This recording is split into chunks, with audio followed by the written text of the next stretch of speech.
Good evening, Juan David and Alexander.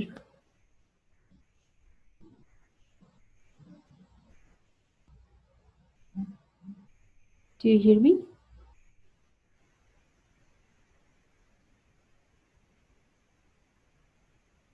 Hi, teacher. How are you? Good, thank you. Hello, teacher. How are you? Hello, Fernando.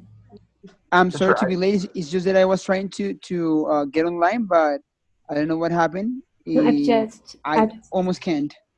I've just joined the encounter, so that was a problem. Okay, thank you. Okay, teacher, thank you. I just wanted to ask you something because I have a medical appointment at 7:45. So I was wondering if I can leave earlier. Yes, that's not a problem. Yes. I would like you to participate for the first part of the class as much as possible. Sure. Okay. Thanks.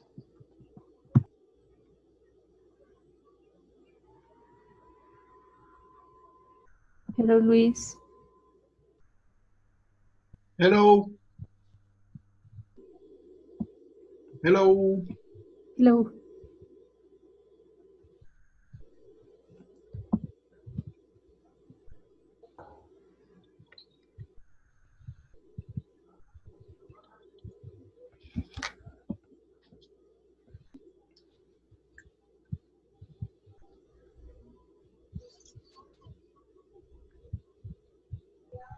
Okay, I think we can start. As usual, we're going to discuss the information that you read in the previous week. This course is divided into two different, let's say, fields, or no, let's say, information about linguistics. So we have social linguistics for the first 4 weeks, and then we will have neuroscience and neuroeducation for the last part of the course. That's the reason why you have been reading on about neuroeducation and neuroscience this week. And so we are going to discuss the last chapter that you read about social linguistics, and which is about multilingualism and the concepts that are associated with that, with multilingualism and those places where that happens. So one part of or one concept that is related to multilingualism is that of code switching. Do you guys remember what code switching is? I think the name is self-explanatory. It means that when you switch your code according to the situation you're facing. Okay. Teacher, can you hear me? Yes, we can hear you. Okay. I would say that code switching is what we normally do, like in class when we translate a class. For example, there is a student that is very lost. What we usually do is a code switching. Am I wrong? Yes, that's correct. Some of you work for schools that have bilingual policies, and some of you work for schools that have monolingual policies. Is there anybody here in the encounter tonight who's working for a school whose rule is monolingual, meaning English, only English?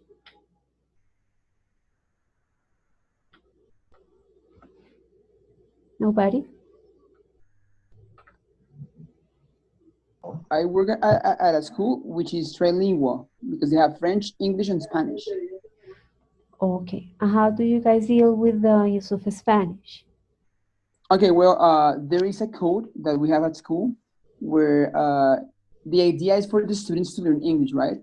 So what we normally do is what my boss says or asks us is not to speak Spanish with the kids, not even if they don't understand. Try to mimic the instruction, try to mimic what we're saying so they understand. That's what we have to do. Okay. Luis Carlos? Well, with Spanish, well, it depends on where I am. At school, I have not a big issue because, well, sometimes students who are not understanding a lesson, they feel left behind. So you must try to catch their attention again and explain. Sometimes you give a second explanation. So the ones that first understood, they feel that it's like a check for them that they understood. And the ones that didn't understand the first time, well, they feel like they catch up with the ones that already did. But at the institute where I work, it must be only English. So I must ask the students to try to explain what they try to mean in English all the time. Like, teacher, how do you say cuchara? What is a cuchara? Explain. What is that to me? And I try to lead them to use the shape, the color, other characteristic the object have. So it depends on where you are, how you handle the Spanish in class. Or there's certain expression, like for example, how do you explain to a student what is a tingamajigi? So they say they need like the Spanish cosianfirulo, that kind of stuff. But it depends on the situation and where you are. Okay, Luis Carlos, Teacher, I'm sorry, I'm gonna ask something to Luis Carlos. okay. Yes? Luis Carlos, have you noticed that students sometimes speak in Spanish among themselves? Yes, I know they do. And what's the policy in the language place where you work? Or what do you think about it? Well, they let us decide. I know they speak Spanish between themselves, but I just try to make them do it in a way that I don't notice. Sometimes they are too evident, or sometimes they just speak it out loud. When that happens out loud, I'm more strict because that's something that cannot be allowed in the classroom, at least in that place. But when they're doing it themselves and they're just like chit chatting for a little bit, like seconds, but they're still focused on the class, I don't mind. I'm leaning. Okay, thank you, Luis Carlos. Fernando. Teacher, yes, there is something curious about what Luis Carlos is saying. For example, it happens the same at my school. You normally give the instruction in English, right? But when they talk between each other, between the classmates, they do it in Spanish. Even if you ask them to do it in English, they start doing it in English, and later on during the class, they switch the language automatically to Spanish.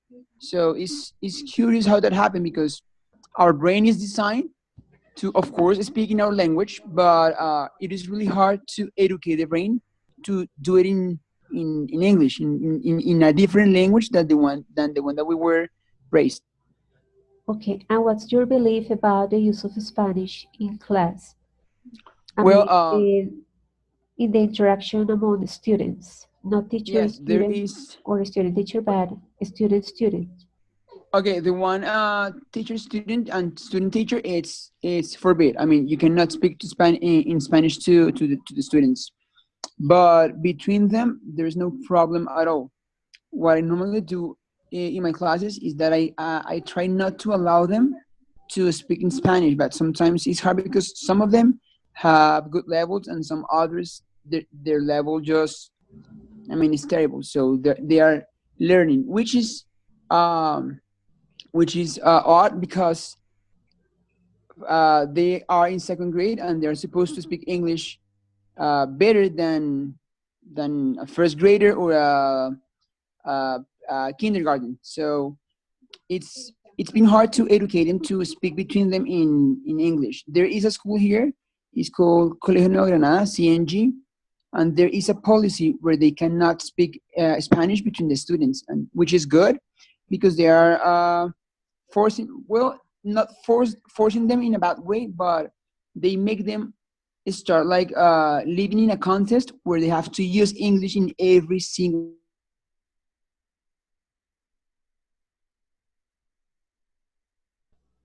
So it's Okay, so there are, as Fernando mentioned, there are different places, schools where there are bilingual policies or monolingual policies. So I would like to hear other students telling your beliefs about that use of Spanish in the student-student interaction?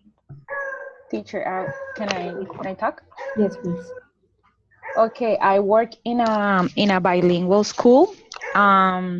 Actually, we are in the process because we are like just being bilingual like 2 years ago. So we try to do it like most of the subjects or classes in English, for example, science and social studies. But actually, we have some contents that we like we teach them in Spanish because they are like kind of difficult because we are in that process. But actually, at least we try like to give them the meanings of the main concepts in English. So that's our way, like to start making the students to think in English, write in English. So we are like getting into, but we are still in the process. Okay, thank you, Carolina. Hello, teacher. Somebody else? Yes, teacher. Carlos. I'd argue that what my classmate said is very important because, for example, in an institute that I worked 1 year ago, the first level, the students got used to, the teachers were allowed to give some helps in Spanish, yes, because sometimes some topics are very difficult to explain in English, yes, and we could notice that sometimes the students can get frustrated when in the beginning of the class when they don't catch the meaning of the idea that we're trying to explain.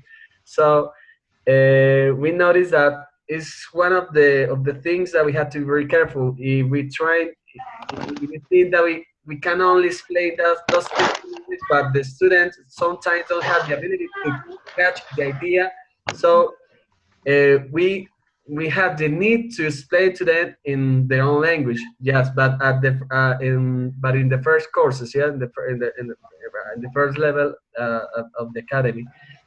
So, but I think it's important. Even sometimes English Live or some platforms that teach English, they allow the students to see some topics in English and in Spanish, yes. But then when you pass the first two levels, you can only see the rest of the areas just in English. But you have like a total average. Yeah, you can see Spanish. Okay, thank you, Carlos. Somebody else wants to give the opinion about the use of Spanish in class when we have the interaction between or among students? Okay, I would like to say that yeah, I totally agree with the No, it's classmate okay. with the classmate that just said something, because in the first level is okay in Spanish, but then uh, Spanish don't or shouldn't be used, and that is a problem in Latin America. That's why many people don't learn English, or kids in the schools or bilingual schools don't learn like a very or don't have a good level of English, because Spanish is allowed to use because in other countries, for example, in Asia and yeah, they use English most of the time. It's very like is useful all the time, or is used. And even people watch TV, or kids watch TV at home. And here in Latin America, the English is like a subject. Like I study a little, then I forget it, or I don't use it anymore.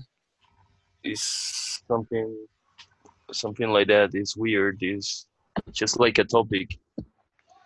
Okay, so in your opinion, it is okay to use Spanish, or it is okay that the students use Spanish if they are starting to learn the language, so for basic levels, but it should be mandatory to have them speak in English for higher levels in order to Yes, help because them improve and learn.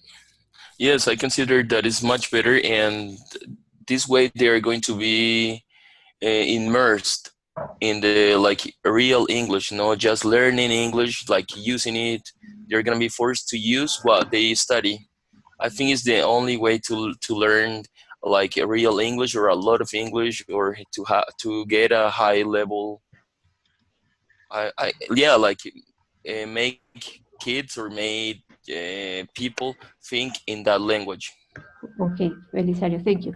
So last week you read about code switching, but you also read an article about research that was related to code switching. Do you guys remember the uses of the uses that the researchers found that students uh, when they change the code, when they use a native language? Because let's say that we can have students speak, our case, Spanish in class, but they might use it to make jokes, to talk about what happened before the class or the different day. And we can have students use Spanish to ask for a word, for the meaning of a word, for different things. So, do you guys remember the conclusions of that research regarding the use of Spanish in class? Good evening. Can I mention something about that? Hello, Diana. Yes, please. Yeah. Yeah, so the conclusion of the research, some of them were that students switch to their own native language to feel more secure, or maybe they don't have excellent command of the language, of the L2, so they always refer back to the native language because they feel more secure and they wanted more clarification. Maybe if they didn't understand correctly one of the tasks that they have to do, in order to clarify, to assure that it was right, what they understood, they went back or they switched to their own native language. So it's like assurance also.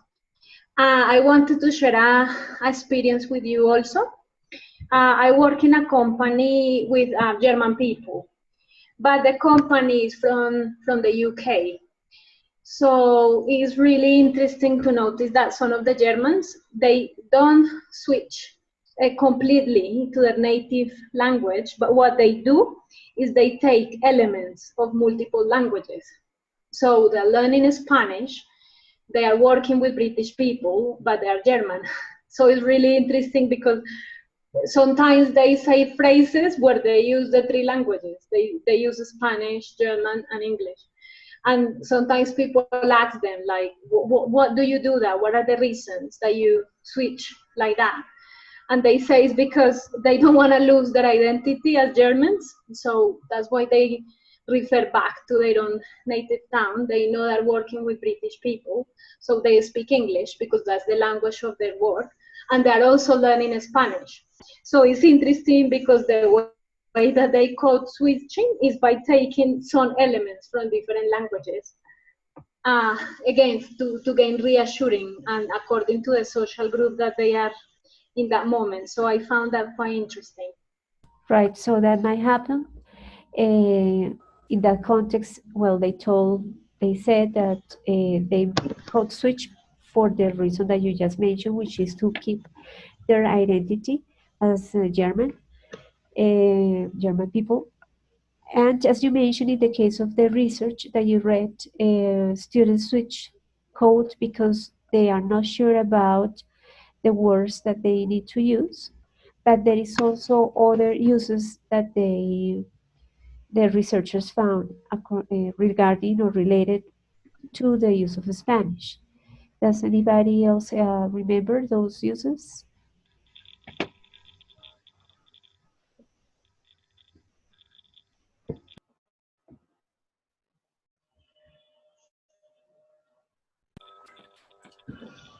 I'm trying to look some of my notes, teacher.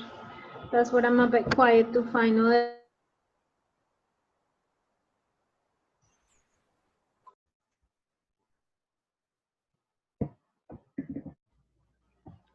Alexander, do you remember, what do you remember about the article?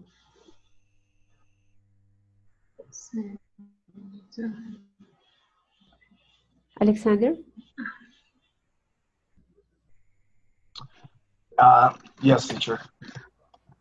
Well, according to what my partner said, I was just thinking that not even teachers like should be allowed to speak Spanish in class, because otherwise students won't see like an example being set by the teachers, and they will. I mean, and the students will do as the teacher does.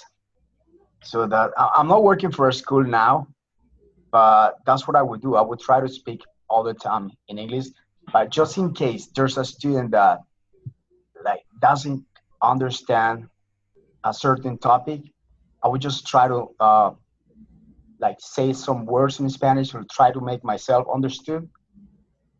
But I think speaking all the time in English is extremely mandatory. Yeah. Okay. Yeah, that's what I. Teacher Diana. I Uh, agree with Alexander, 100%. Diana? And I agree with Alexander, what Alexander was mentioning. Very, very interesting what he was mentioning. And I was just going through my notes, and I found two interesting terms, which is metacognition and meta-talk. So when the students use the metacognition tool, is really interesting because they're planning, they're organizing. I'm sorry if some of my classmates already mentioned that. I just thought about it because I connected a little bit late. But can I continue talking about it, or did somebody else Yes, you mention? can. No, it has not been mentioned. It's okay. Okay, okay. Thank you. So it's really interesting because when, for example, the students that speak different languages, they are developing an activity at the time that they have to plan, they have to organize, and they have to monitor, they have to develop the activity. They always use the second language, but when it's the moment to organize or to plan, they always refer back to the native tongue. So they mention expressions like, yo creo que mejor lo hacemos así, o ¿será que añadimos esto? Expressions that mean that they are actually organizing or planning the activity in their own language, in their native language. And for example, when they are not sure about words, they do use meta talk, which is more to do with grammar. So they start saying like, oh, when I say mean, do I pongo una S? Cuando uso la palabra mean de significar pongo una S, es con S, sin S.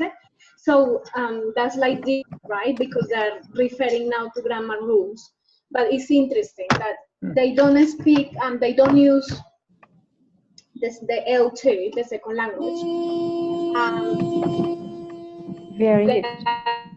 Organizing. So it's basically organizing, monitoring, planning. For planning and for asking for clarification about the use of grammar or a word that they don't know. Okay, somebody else wants to add information about the results of that research? Teacher, hello. As I told you before, in the institute that I used to work, we in this research I could notice, yes, the importance of the use of Spanish, yes, of the L1 of the first language, yes, in classroom, for example, in grammar. And sometimes we try to do things without knowing its name, and sometimes we are like we have gaps and we don't know how to do things correctly, and we try to do our best. But when we have this kind of readings, for example, this reading helped me a lot to clarify a lot of things that I used to do, and even I had some mistakes in the classroom. For example, the part of meta talk was very important for grammar, for grammar in classroom. But I didn't know, for example, that there were some studies, yes, some researches about this. It made me have all these things more clear.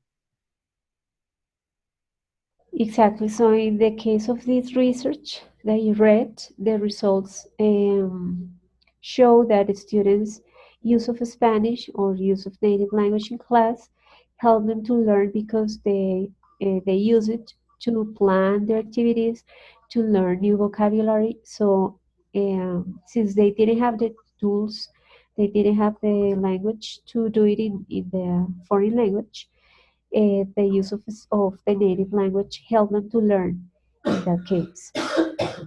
Yes, teacher. Good, Carlos. Somebody else wants to add information about that research? Well, I like to mention two things. First, it also the way Spanish is used by these learners is also due to their age. Since they're little kids, they're not that they don't have many constraints that sometimes adults do have. And as an example, well, I remember I had a group in an institute I used to work. I had a group of beginners. They were just starting their first course. At the very beginning, they would try to rely on Spanish and like say, teacher, how do you say this? And well, you would go with technique like, hey, can you draw it for me? Can you avoid using Spanish? And when impossible, I would just let them use Spanish, but not without letting them try first.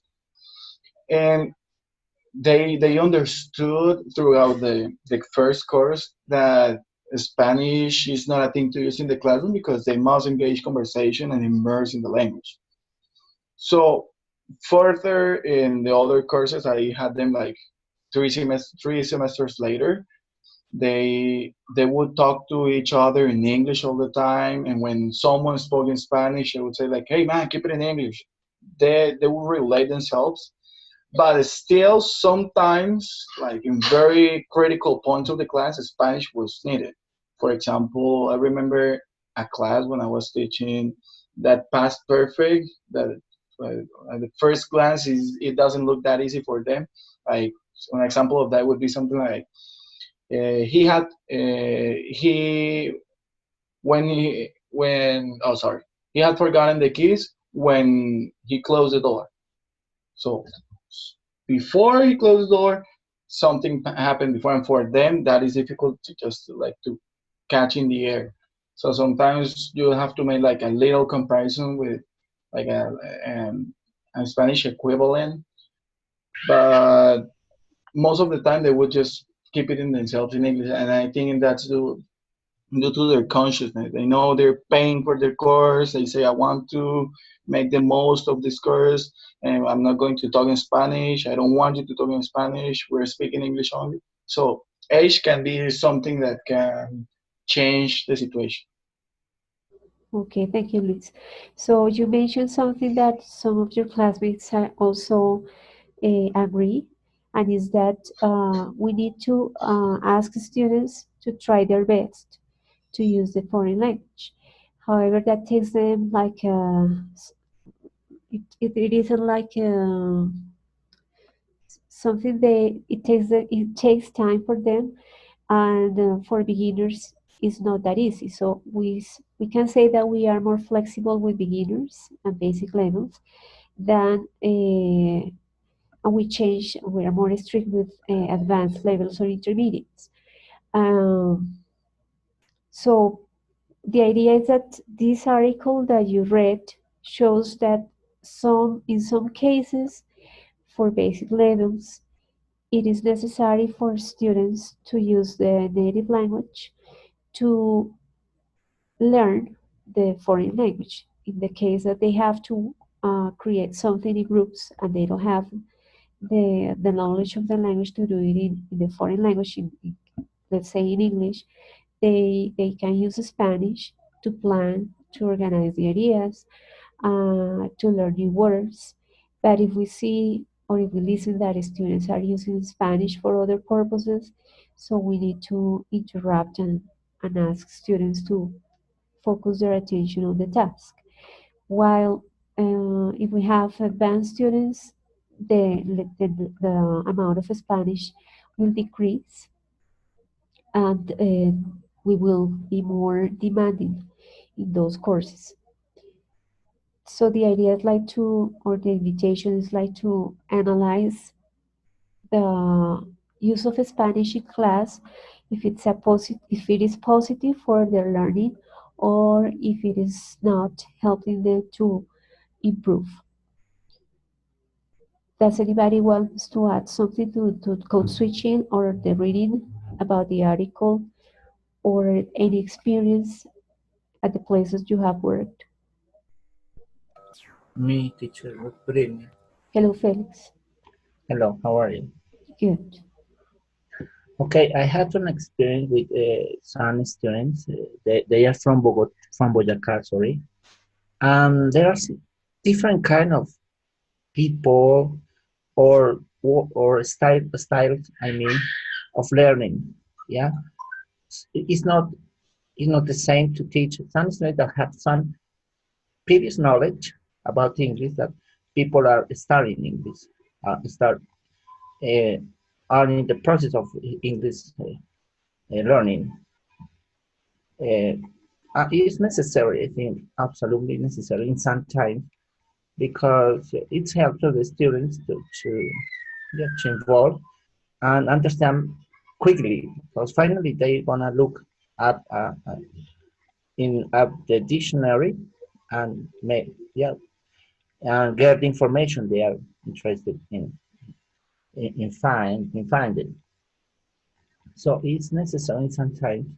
And today, to say the truth, some institutions, some schooling can say that it's for nothing in Spanish, but we have one as a human being, all as we have a pre-connective codes of uh, learning. Those are from you are a kid, from first ages, and they never disappear. So they could become in a tool to English to learn a new language, not only English but others. And it's necessary. For example, you say some people speak English and Spanish, and no, there is no problem.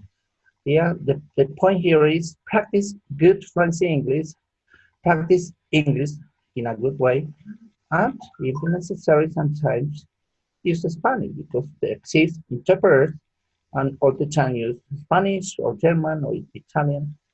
But the point is get a good way to learn a good fluency English and practice it obviously because the practice improve all the skills, not only oral but writing, yeah, and reading. This is the point I think. Okay, Felix. So as you mentioned, practice is very important. It's necessary.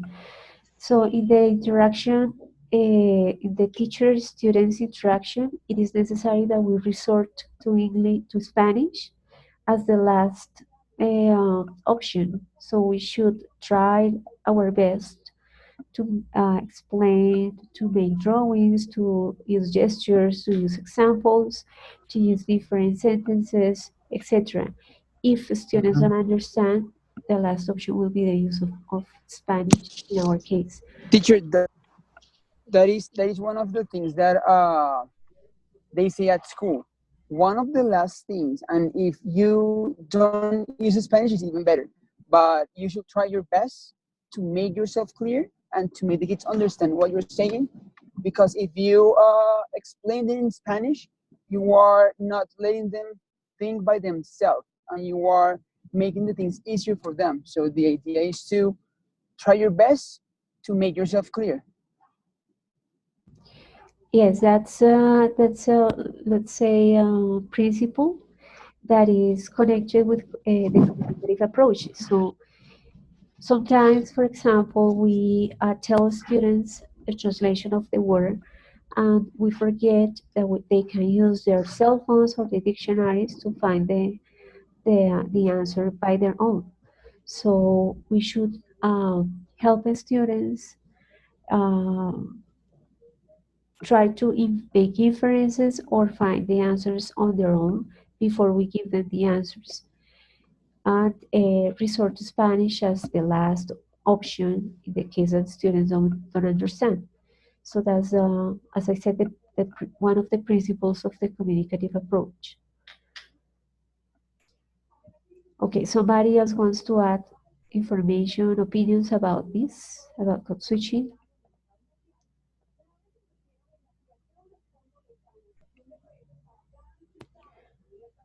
Well, the reading also mentioned other concepts.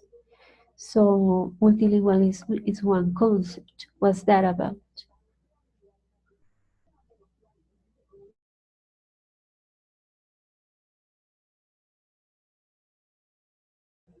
I would like to hear those students who have not talked, Ana, Jaime, Juan David, if possible.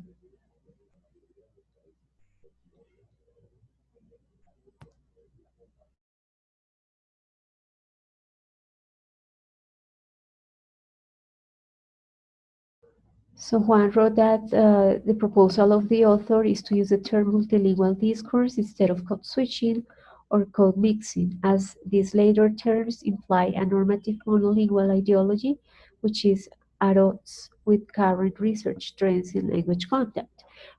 Probably because Europe, for example, there are more languages in countries that are close to each other, so the situation there is more common regarding the use of different languages or more than two codes in one in the class of one foreign language. So let's say students trying to learn English from Germany or from Spain and from France. So they can have different codes in the same classroom. And that's one reason why probably multilingual discourse could be a better concept to understand what is going on in a situation, a similar situation where different codes can be used. Yes, and it's very common when a person it's born in a family where the dad is from one country, the mom is from another one, and even they are living in a foreign country. So this is very common. Mom talks to their children in one language, the dad in the different language, and in the school they are taught in a different language. Or as you mentioned in Europe, like Switzerland, Sweden, or even in the Middle East, people speak different languages. Yeah, even like more realistic than in Latin America. So this situation is happens in those contests. Right. So in those contexts, the concept of multilingual discourse could be better. Could you explain better what happens in those situations? Yeah, Yes. for example, my sister who lives in Dubai, she speaks Arabic because she has been living there for more than 20 years. Uh, she get married with a Lebanese, and she lived in that country for many years. Then they decided to go to Dubai. They lived there for 2 years. Then they went back to Lebanon, and then they went back to Dubai, and they have been living there for many years. And my niece, who is the oldest, speaks 4 languages, but the language that she speaks the least it's Spanish. It's because my sister communicate with them in Arabic, so that is the language that they don't practice the most, or they practice the least. And the other one, the youngest, studies 3 languages because she didn't study in Lebanon, so she didn't learn French. Because my other niece studied school in a French school, or where people speak French all the time, so she could learn that language, extra language. So the other one was raised in Dubai, where people speak English, Okay, I would like to say something like this, not related to this. Is because they like Colombia because of nature and the rain. It's because in Dubai the rain is artificial, so they want to come to Colombia to see the rain, to see the mountains. Good. So what you just mentioned, or the situation that you mentioned in your sister's family, is a good example of different codes that if somebody wanted to research, it would probably find information about multiple discourses or multiple codes in order to research, for example, what is the code that is more important or the most important code in a situation, or how they switch codes and in what situations. That's something that is researched in social linguistics. Well, the reading also mentioned some ideologies regarding multilingual situations, and mentions an example of children that live close to the Mexican and North American border. So they speak uh, indigenous languages from Mexico, but they also speak English and they also speak Spanish. So last time, in the last encounter, we talked about ideologies regarding like what is the best language to speak in the USA, or what is the language that could give students more opportunities. So I would like some of you mention those ideologies that they're really presented regarding the multilingual situations. But is in the use the best language to use in the use? Well, they really presents a case of children that speak indigenous languages from Mexico. They also speak Spanish and they also speak English. And they have some ideologies regarding the use of each one of the languages. Yes, it depend on the family. We read that depend on the family. If the family thinks is essential for kids to practice English, so even though they can use it at home, other families thought that the best was to use Spanish and a little English just because they were in the U.S. But So that was it depends on the family's ideologies. the information about ideologies that you read for or that was what we discussed last encounter. But Yeah. for multilingual discourse, there was other a different ideology that was presented in that chapter. Does anybody remember about that ideology?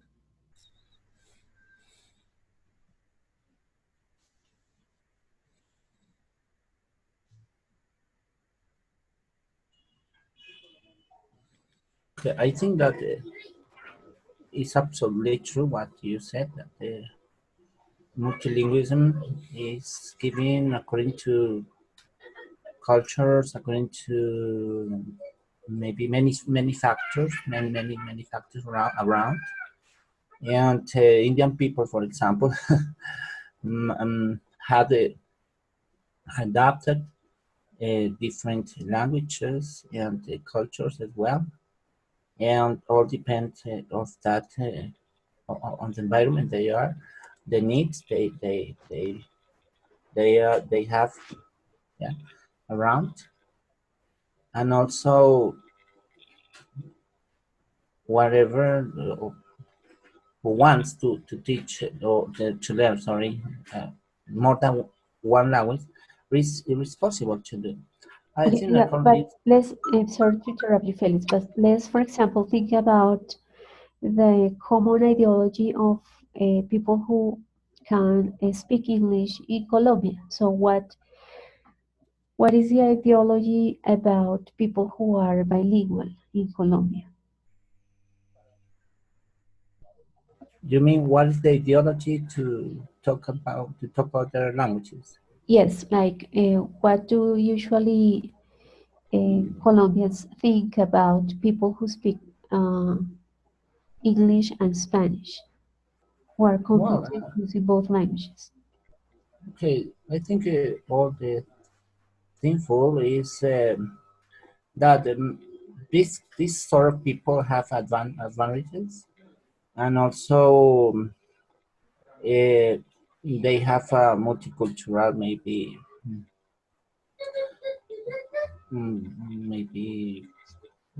statement, or yeah, as a human, as a, so as a social inhabitant, they have your own, yeah. So, Uh, so the idea is that they have more opportunities than others? yeah, they have their own identity and more opportunities, and as well they are able to understand others better in order to uh, yeah, to introduce more and deep to others culture and style of life. I think all the people must learn more than one language. It's important because, for example, in my case, I speak Hebrew, I speak Spanish, and I speak, in this moment, I try to speak English.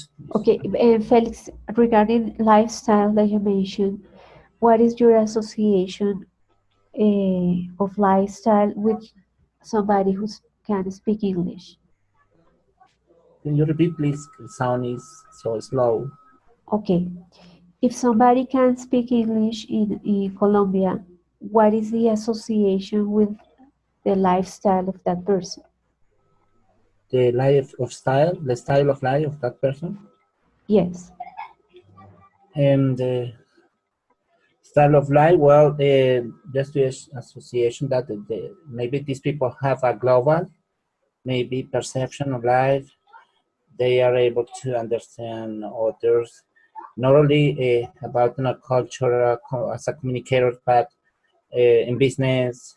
In there exists their own interests, yeah, on this, and they are very. These have a lot of advantages for me because the vision is that who speak other languages develop more cognitive uh, skills and see the world in a different way. Yeah, and perceive better all and understand others. Yeah, by uh, looking through different perspectives. Okay, I think that. Okay, good. So Mhm. your ideology about somebody who can speak English in Colombia is that the person might have more opportunities, might see Exactly, life in a correct. different way, might understand others. Uh, Yeah, all right, good. So, for Teacher, example, Carolina agrees with you because she says that for some people in Colombia, speaking English and Spanish refers to high social class, so somebody who has more opportunities. Anna wrote that it depends on the context where the person is. And Carolina wrote, some people think that bilingual people have more opportunities to grow in their professional lives. Okay, Fernando, Jaime? yes, teacher. Teacher, I say that here in Colombia, many people is impressive with people that speak English. For example, I can say an anecdote that occurred to me. For example, uh, once times ago, uh, I I I was in the supermarket, and another stranger people uh, begins to speak to me about God, but uh, there there were other people who traduce, but I say to her that I can speak English a little. in that occasion, I was wearing shorts and wear with her. Don't don't look at me like a person who can speak English. But when I finished to speak with that person, with that woman, the people that here with her look at me in another way with like what is the word, like an impressive with me. That the point is that if you can speak English in this country, the people look at in another way. Like if you can see it like a high class, but it's not the same way. For example, a person who can speak, for example, Arawat, the language of the Santa Marta. Okay, the language of some indigenous communities in Santa Marta. Arhuacos? Arhuacos, okay, yes, Arhuacos.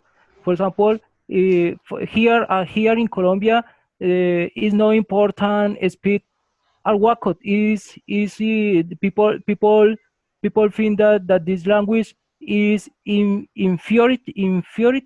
Inferior. Inferior, yes. But I think that there is a different, a bit different between language that you can speak. For example, here in Colombia, for example, I think that if you can speak in Europe, Arhuaco, the people can see you like a important person. I think, I don't know, but I think. Okay. Teacher Diana. Diana? I found what Jaime was saying really interesting and true. It's really, I mean, we know the situation or the circumstances that we are having in Colombia with our neighbor country, Venezuela. And it's really interesting to learn that a lot of the Venezuelan people that are coming to Colombia, a lot of them speak English. And it was really interesting today because I was in Transmilenio and this guy started to ask for money, but he actually, the same that he was saying in Spanish, he said it in English, and it was perfect English. So when he came out the Transmilenio, there was a lady and followed him and offered him a job. So the lady was saying, I think she was one of the managing directors in a language school, I think WhatsApp, one of those language schools.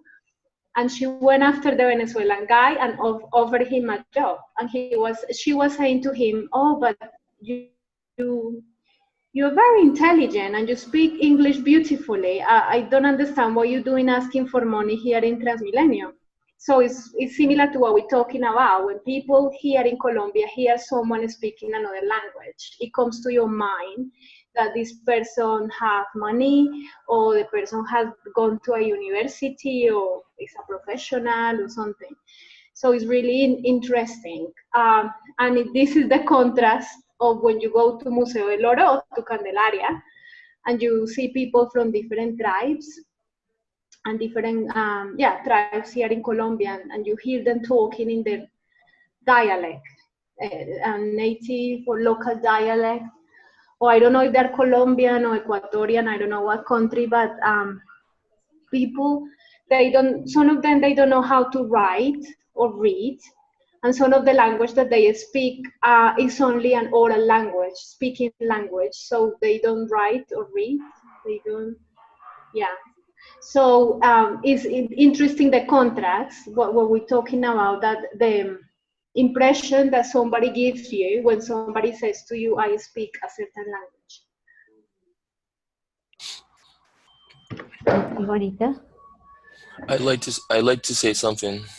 Belisario, yeah. Okay, I think it's important to mention the benefits of speaking a second language, especially for kids, because they are in a process where they are growing and developing their brains. So, like using a second language allow them to think faster, to learn faster, to absorb almost anything, and kids who speak a second language are able to watch to watch TV to because in the United States they create a lot of educational series. I suppose you know about them, especially for kids. They are designed for kids, and that they are focused on science, math. So that's why kids are able to learn more things faster. Like their creativity is like I don't know. They could have more creativity because of this, because they listen to or they have different resources, not only from Colombia but also from that country where that second language is from.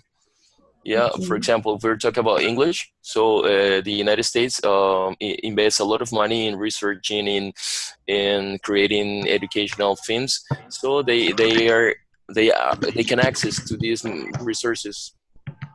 Well, that's true. There are resources that help people learn in an easy way.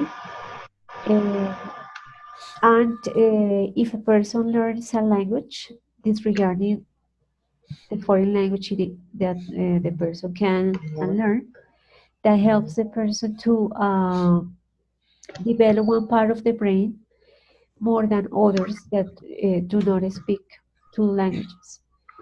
So you will see that in the last part of the course about neuroeducation. So there are some positive implications on learning a second language or a foreign language for the brain. So there are positive implications for the brain. And in addition, they they even can learn about geography, about countries, or in which countries English is spoken or other languages.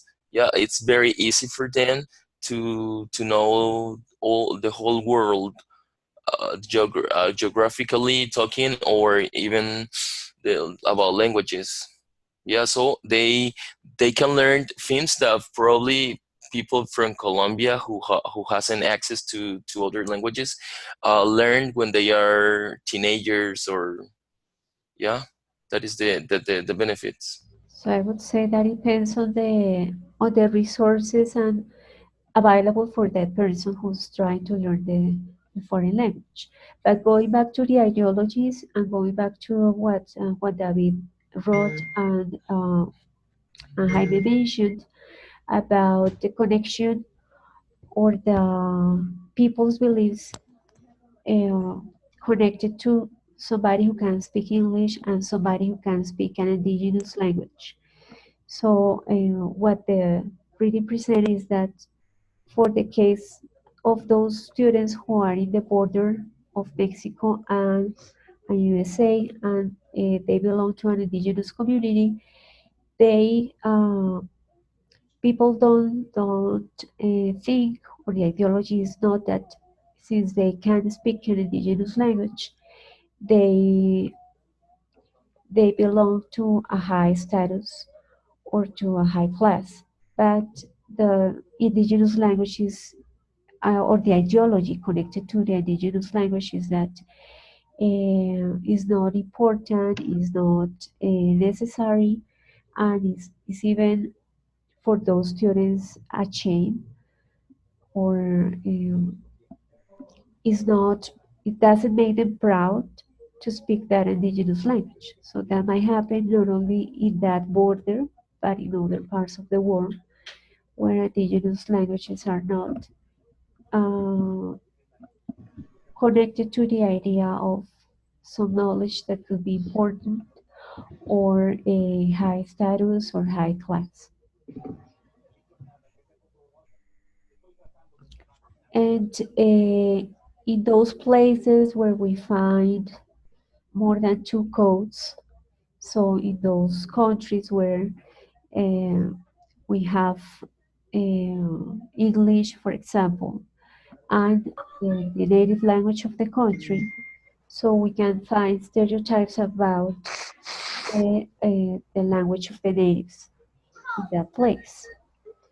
Does anybody remember the information in the reading about those stereotypes?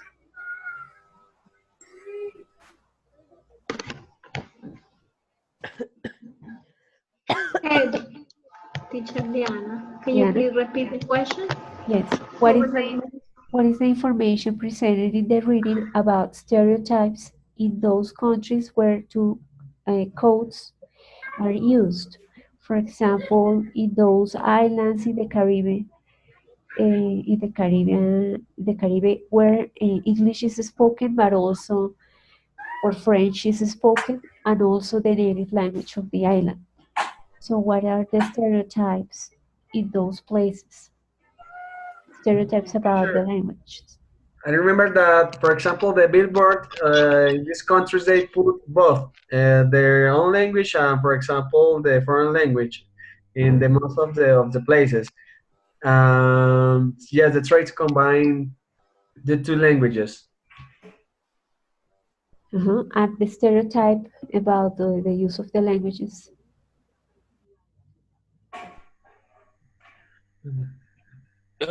Most of the time, those like dialects created by people are like inferior, and this is very easy to see when they migrate to other countries. Yeah, because they can't communicate properly. It's because people feel comfortable when they are in their own environment, in their own countries, but when they migrate, they see a big difference. So there's like a shock. There's there's a shock, and people need to change the way to express and learn new term, new vocabulary, how to say things like art, the way art talk in the new country or in the new area or community. Exactly. So in those places, the use of both codes are connected to migration and not and they are not connected to high social class. So those who speak the native language are supposed to speak the language of the country that conquer the place. So, for example, we can see people from Dominican Republic or from Puerto Rico. They speak a dialect. I mean, a variety.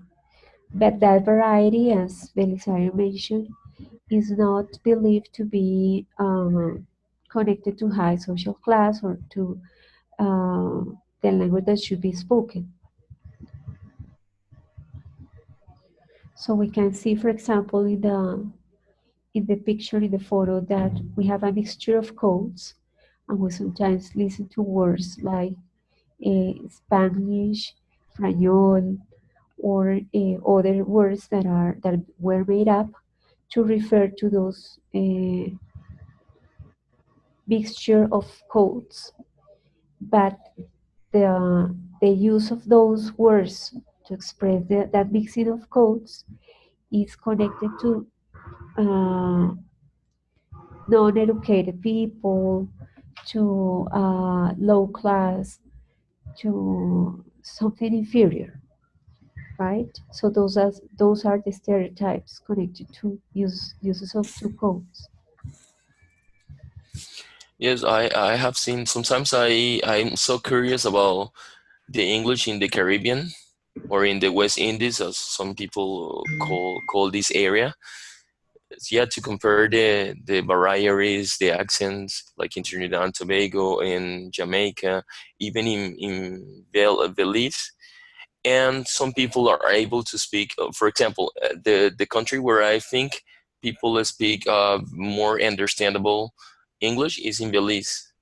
Yeah, as far as I have studied or I have listened, because there some people are able to speak very similar American or the English so similar to American English, but some people are not very educated speak like the local variety, and it's really hard to understand.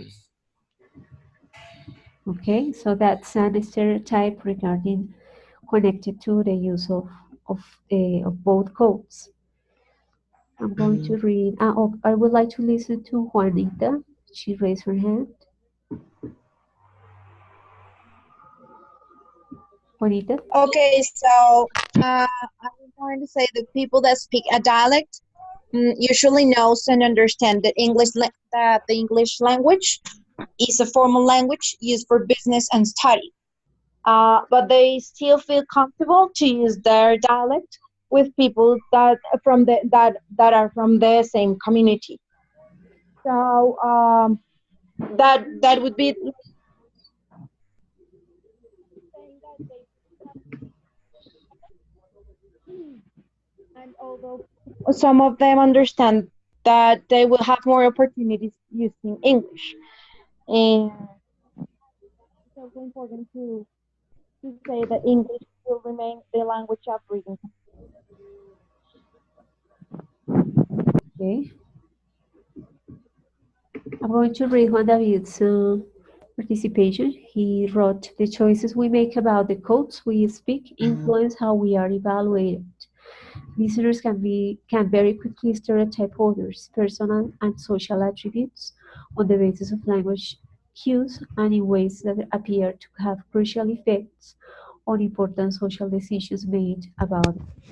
Not only are particular languages stereotyped, but the mixture of two or more languages is often even usually stigmatized. So depending on the place where we are, so we could choose to use one or other code in the case of people who speak two or more languages, and that's gonna uh, help others to have an ideology or react if they have an ideology about the use of the codes, or and start also to doubt your identity as a speaker of English or Spanish, etc. Okay, any other idea about stereotypes in those countries where more than two codes are used? No, it's clear. I think it's totally clear. We had the concepts of language shift and language maintenance. What's that about? Language shift and language maintenance. Maintain.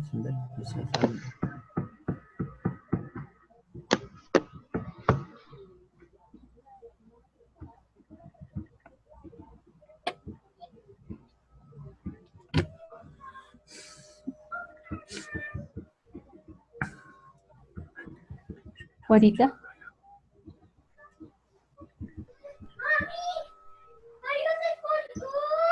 Juanita?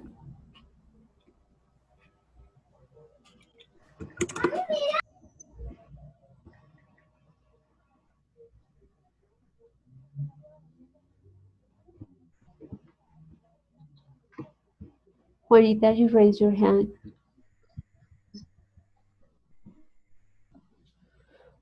Okay, somebody else who wants to mention the difference between I'm sorry, teacher. I was having trouble with the microphone. Okay. So, language. I have here that in my notes that language shift is the situation in which a dominant language undermines the use of a smaller one within a speech community. And let me see what else I have in here. Just a second, please. No.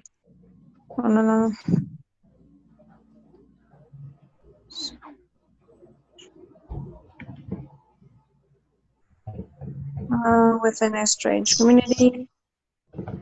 Oh, that is the diglossic community gradually shifts to speaking the more dominant language. So let me see, what else do I have? That I have some ideas, so I have to connect them to tell you what I will say. So we have language borrowing. So that would be that you use elements from different languages.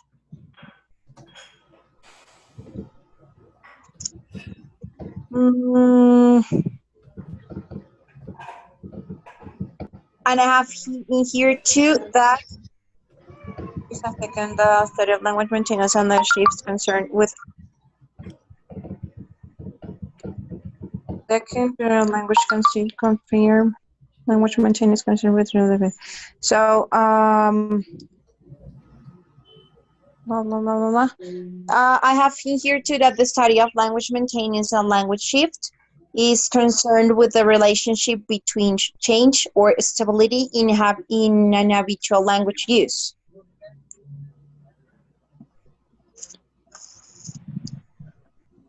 The languages or the language variants sometimes replace each other,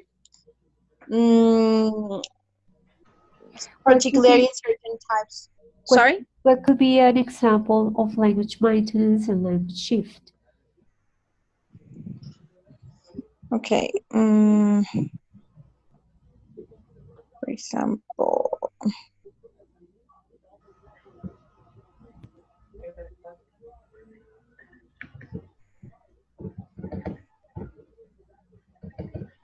let me see. I think that I have some examples in here in my notes. Just a second, please. Teacher, an example could be when a person use both two languages, but it's easier to communicate in the other one, so the person prefers to use the other one because it's easier for that person to communicate, or think in those situations just in that English, and the other language is used for other contexts. Is that the idea? More or less, yes. Could be, for example, people from neighboring territories that speak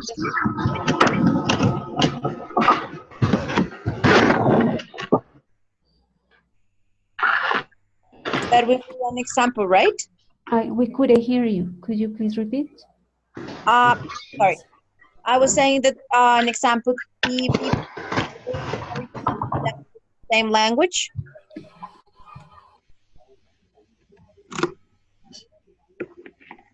Could you repeat, please?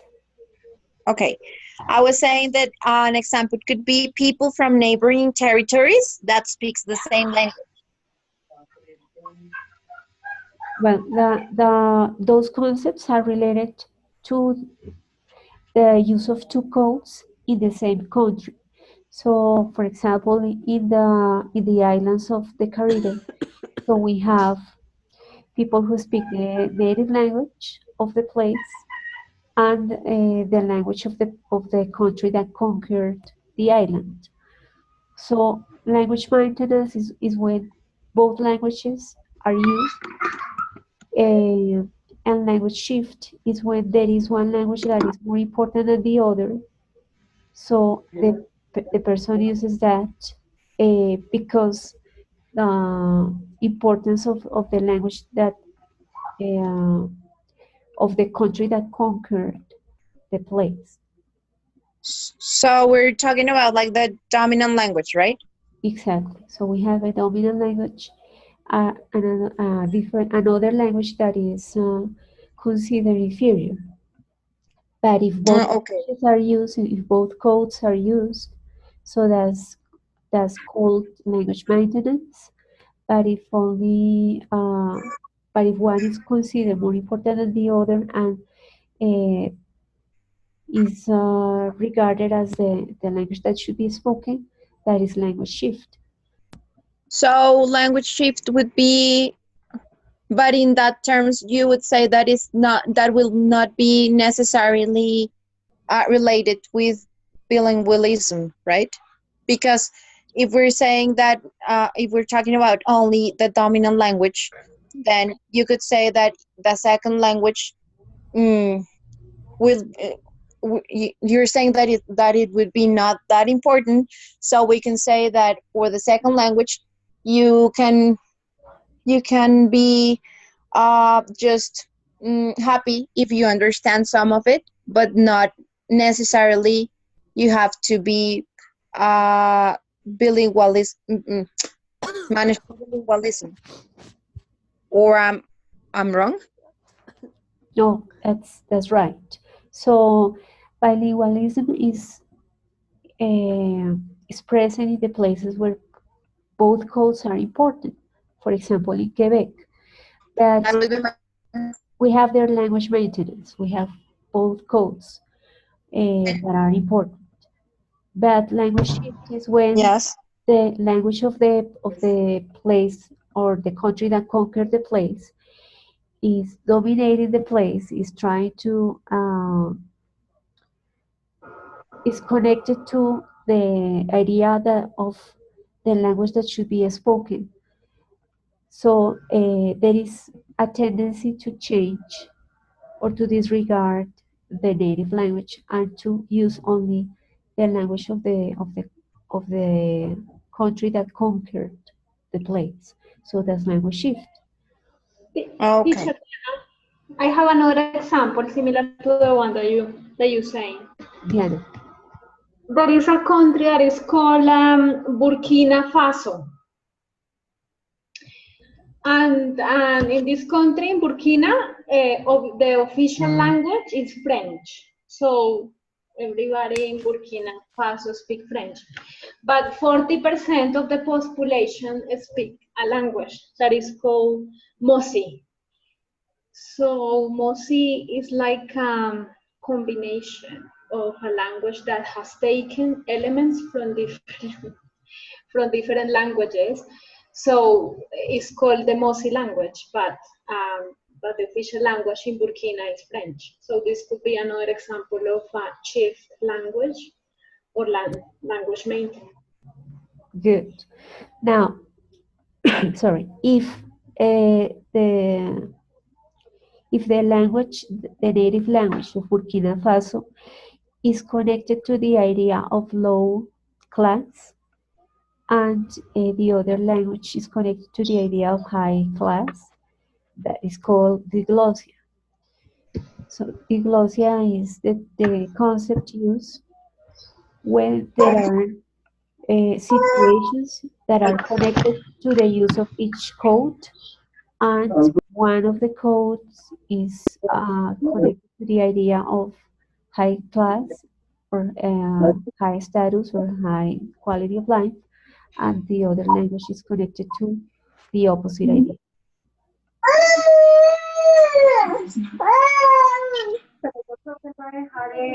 Here we have an example of the use of Haiti in Haitian Creole in Haiti. So we have that English is spoken and French is spoken in Haiti. But those that speak Haitian Creole are connected to the idea that that language is used only when you are in a family conversation or for informal situations. So in that case, in those situations, the concept used is diglossia.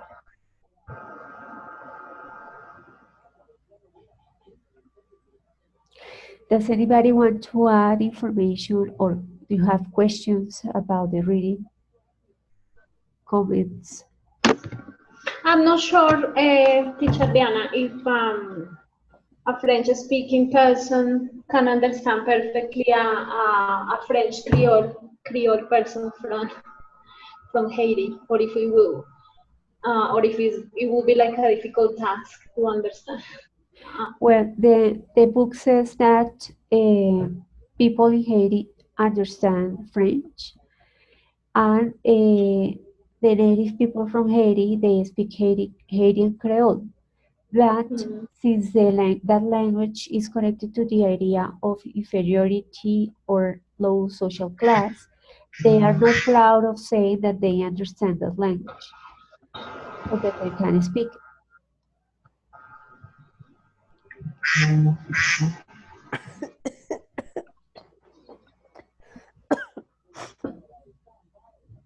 It's like something similar to the example of Mexican children who live close to the border with the USA and they speak the indigenous language, Spanish and English, but they are not proud of saying that they speak that indigenous language because that language or that code is connected with the idea of inferiority.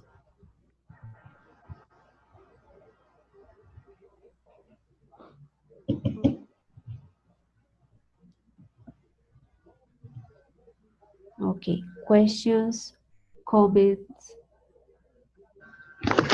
Until now, everything is quite clear, teacher. You have given plenty of examples. So I think when we analyze examples, it's much easier than just reading the theory or the myth. So you bring the concepts alive when you mention the examples. It's easier to understand. Okay, so sometimes we can apply the concepts to the situations of teaching English in our context. For example, the concept of code switching. We can analyze what is going on in the classroom and if it is has a positive impact in the learning of English. In other cases, the concepts in social linguistics can be applied in research for in context different to the English class. However, they are connected with languages, and those of you who could be interested in those type of research would have like an idea of the basics to start a research related to social linguistics.